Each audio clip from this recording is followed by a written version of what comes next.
मतदानाचा टक्का किमान 75% घेऊन जाण्याचा चंग ठाणे जिल्हाधिकारी तथा जिल्हा निवडणूक अधिकारी अशोक शिंगारे यांनी बांधला होता। त्यासाठी मोठ्या प्रमाणावर प्रयत्नही करण्यात आले होते। मात्र इतकं करूनही मतदार राजा काही पावला नाही।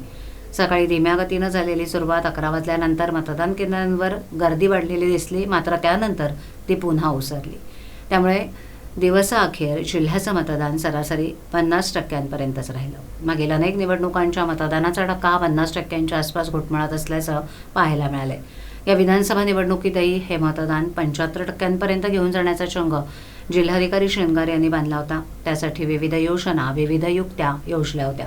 मात्र इतकं करूनही मतदार राजा केंद्रापर्यंत पोहोचला नाही, तर चोख व्यवस्था करूनही अनेक केंद्रांवर ईव्हीएम मशीन नादुरुस्त मंदपणे चालत होत्या, तर काही केंद्रांवरील कर्मचारी विनाकारण टंगळमंगळ करत असल्यानं केंद्राबाहेर गर्दी वाढलेली दिसली। त्यामुळे नाराज झालेले मतदार मतदान न करताच रांगेतून बाहेर पडून निघून गेले। या आणि अशा अनेक कारणांमुळे जिल्हाधिकाऱ्यांचा 75%चा प्रयत्न अपुरा पडला।